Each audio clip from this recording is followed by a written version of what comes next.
আসসালামু আলাইকুম। আমি নাইম দক্ষিণ কোরিয়া থেকে। প্রথমত আমাদের বাংলাদেশের যারা প্রবাসীরা কানাডাতে বসবাসরত আছেন, তাদের জন্য এটা একটা বড় ধরনের ধাক্কা হিসাবে আমি দেখছি। গেল মাত্র কয়েকদিন আগে কানাডা সরকার একটা নীতি আনছে। এই নীতিটা কিন্তু মার্কিন প্রেসিডেন্ট নবনির্বাচিত ডোনাল্ড ট্রাম্পের চাপের কারণে আনছে। কারণ ডোনাল্ড ট্রাম্প পাশ করার পরে আপনার মানে কানাডা ইস্যুতে খুবই শক্ত একটা ভূমিকা পালন করছেন অভিবাসন নীতি নিয়ে। ইভেন কানাডাকে ট্রাম্প মার্কিন যুক্তরাষ্ট্রের অঙ্গরাজ্য বানানোরও ঘোষণা দিয়েছিলেন। এর পরপরই আমরা দেখছিলাম যে জাস্টিন ট্রুডো তিনিও কিন্তু গতকালকে পদত্যাগ করেছেন।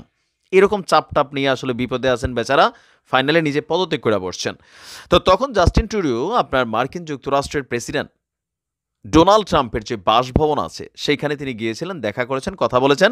তো সেইখানে কানাডাকে বেশ কিছু শর্ত দেওয়া হয়েছিল যে কানাডা যেন তার অভিবাসন নীতিকে সংকোচন করে। এর পরপরই দেখলাম বাংলাদেশ এবং ভারতের বেলায় বাংলাদেশের যে সকল নাগরিকরা কানাডাতে বসবাসরত আছে তারা তাদের আগে যে সিস্টেমটা ছিল যে একজন গেলে দাদা দাদি নানা নানি মা বাবা অনেককে নিতে পারতো, সেখানে কিন্তু কানাডিয়ান সরকার ডিফারেন্ট একটা অবস্থান আনছে, 5 বছরের বেশি রাখা যাবে না। যাই হোক, এই যখন অবস্থা, জাস্টিন ট্রুডো একদিকে পদত্যাগ করেছেন, এর মাঝখানে কানাডাকে স্বাধীন সার্বভৌম রাষ্ট্র থেকে মার্কিন যুক্তরাষ্ট্রের অঙ্গরাজ্য বানানোর পরিকল্পনা করছে মার্কিন যুক্তরাষ্ট্রের নতুন প্রেসিডেন্ট ডোনাল্ড ট্রাম্প। আর যদি এটা হয় তাহলে কানাডাতে বসবাসরত অনেক মানুষ বিপদে পড়বে, এটা স্পষ্ট।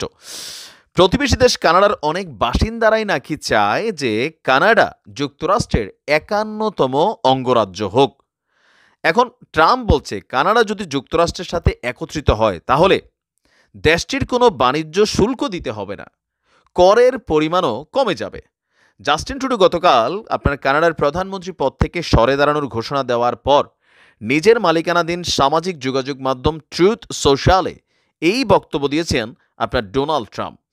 কানাডায় রাজনীতি, অর্থনীতি সহ নানান কারণে ট্রুডোর জনপ্রিয়তায় ধস নেমেছিল। বেসিক্যালি আমি বিশ্বজুড়ে যে সকল পশ্চিমা রাষ্ট্রগুলোর মধ্যে শক্তিশালী রাষ্ট্রগুলো আছে তাদের মধ্যে আপনি কানাডার যে প্রধানমন্ত্রী জাস্টিন ট্রুডো নিতান্ত ভদ্রলোক মানুষ কিন্তু। সো রাজনীতি আসলে সারা পৃথিবী জুড়ে ভদ্রলোকদের জন্য না, যারা এক ধরনের ঘাড় কাটা অথবা ডিফারেন্ট ক্যারেক্টার তারাই কিন্তু সারা বিশ্বজুড়ে আপনি দেখেন আরেকটা উত্থান ঘটছে, পরিবর্তন কিন্তু আমরা দেখছি। তো ২০শে জানুয়ারি ক্ষমতায় বসার পর কানাডা থেকে আমদানি করা পণ্যের উপর ২৫% শুল্ক আরোপের ঘোষণা দিয়েছিল ডোনাল্ড ট্রাম্প। এটা দিয়ে কানাডার মধ্যে একটা রাজনৈতিক অস্থিরতা কিন্তু তৈরির চেষ্টা চালাচ্ছে ডোনাল্ড ট্রাম্প। তিনি বলছেন যে কানাডার অনেক মানুষই চায় যুক্তরাষ্ট্র তাদের মানে মেইন মালিক রাষ্ট্র হয়ে যাক। যুক্তরাষ্ট্র এবং কানাডার মধ্যে যে বিশাল বাণিজ্য ঘাটতি রয়েছে এবং কানাডার টিকে থাকতে যে ভর্তুকির দরকার তার ভার আর সইতে পারবে না যুক্তরাষ্ট্র। জাস্টিন ট্রুডো এটা জানতেন, তাই নাকি তিনি পদত্যাগ করেছেন। এখন কি সুযোগ সুবিধা পাবে? ট্রাম্প বলছে কানাডা যদি যুক্তরাষ্ট্রের সাথে একীভূত হয় তাহলে শুল্কের পরিমাণ কমে যাবে। আর রাশিয়া এবং চীনের জাহাজগুলো কানাডাকে নাকি ক্রমাগত ঘিরে ফেলেছে। দেশ দুটির এই হুমকি থেকে নিরাপদ থাকবে আপনার এই কানাডা। যুক্তরাষ্ট্র এবং কানাডা মিলে একটি মহান দেশও নাকি গঠন হবে।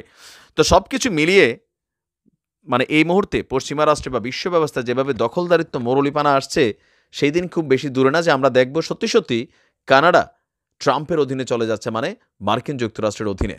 আর এতে অবশ্যই বাংলাদেশিরা নানান ঝক্কি ঝামেলায় পড়বেন। ভালো থাকুন। আসসালামু আলাইকুম।